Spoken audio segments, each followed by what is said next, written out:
বিসমিল্লাহির রহমানির রহিম। শ্রদ্ধেয় প্রধান অতিথি জনাব আমির খসরু মাহমুদ চৌধুরী, সম্মানিত অতিথিবৃন্দ, আসসালামু আলাইকুম। শুরুতে আমি ধন্যবাদ জানাই আয়োজকদের, যারা আজকের এই সুন্দর আয়োজনটি করেছেন, যেখানে আমরা সবাই আমাদের ভিন্ন ভিন্ন মত, পথ ও অবস্থান প্রকাশ করার সুযোগ পাচ্ছি।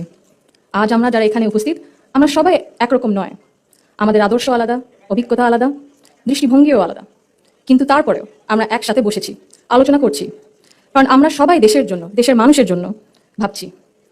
আর এই ভিন্নতা নিয়ে একসাথে কথা বলছি, একের পর এক শুনছি। এটাই গণতন্ত্রের আসল সৌন্দর্য।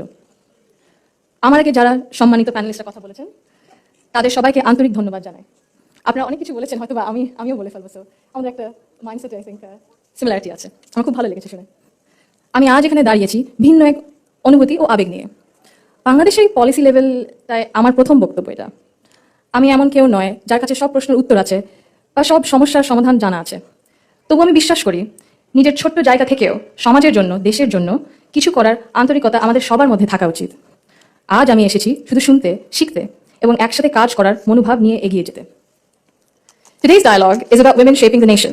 But before we speak about shaping the future, we must be honest about the everyday lives, reality shaping women's lives in Bangladesh. My earliest understanding of women's roles in society came from my family, as it does for most of us. Long before we encounter policies or laws or institutions, our homes become our first classrooms. They teach us what is possible, what is acceptable, and what is expected. In my home, certain things were never questioned. It was never questioned whether a woman could pursue an exemplary medical career while raising a family. It was never questioned whether a woman could build a nationwide social welfare organization on her own merit.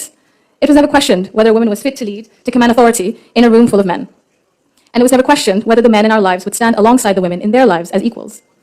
My mother continued to excel professionally as a cardiologist in government hospitals, often in patriarchal settings, because she had encouragement and support at home to balance both career and family. In 1979, my Nanu, Saida Iqbal Mandbanu, began using her own home to open a free elementary school for vulnerable and disadvantaged children.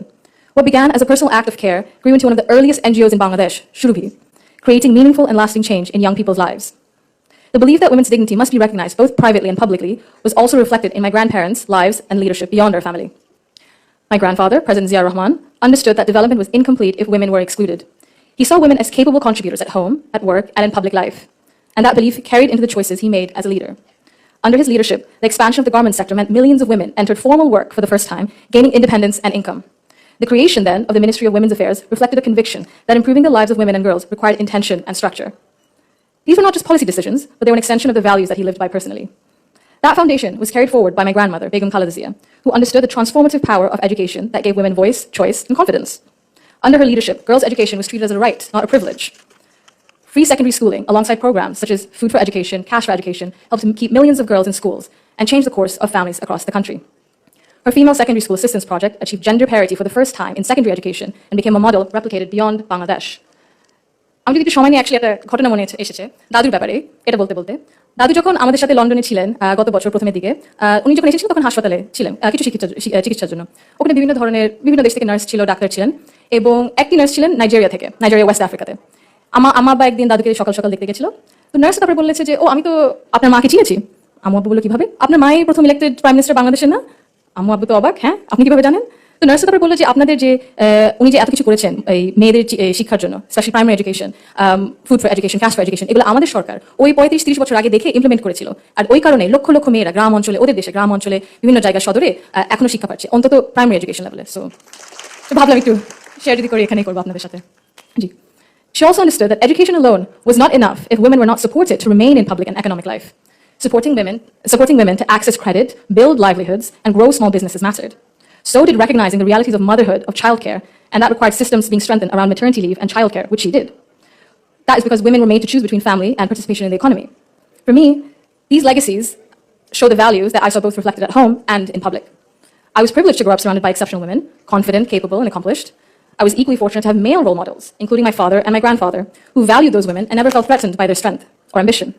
In fact, the four most important people in my father's life, in my opinion, have been women for decades, and he has treated them with deep respect and reverence, not as an exception, but as the norm. Because of this, I grew up with what I now recognize was a skewed understanding of society. Living between Bangladesh and the UK taught me something important. Policies and access alone do not create equality. You can expand education, pass laws, set national targets, but if social norms and daily expectations and mindsets remain unequal, empowerment remains fragile. This is not about overt discrimination. Inequality often survives through habit and comfort, through what feels normal. In Bangladesh, women still perform around 85% of unpaid household and care work, spending over 7 times as many hours as men on this labor each day. This work is valued at 19% of our GDP and remains largely invisible in economic planning and national decision-making. This makes something very clear. Gender equality is not a women's issue, it is an economic and national issue. When women carry the bulk of responsibility, their participation in the formal economy suffers. Despite significant gains in girls' education, women's labor force participation in Bangladesh remains below 40% compared to over 80% for men. Women are far more likely to step back from paid work after marriage or childbirth, not because they lack ability or ambition, but because systems assume they will absorb the cost. This imbalance begins early.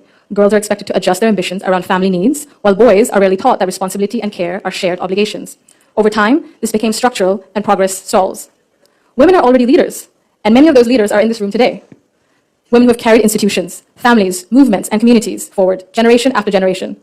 Bangladesh's progress bears your fingerprints, even when history has not always said your name out loud. This brings me to a central point. Belief means nothing without action. To the men among us, our fathers, our brothers, our sons, our husbands, our colleagues and friends, your support for women's rights matters. Your celebration of women's success matters. But equality cannot survive on words alone.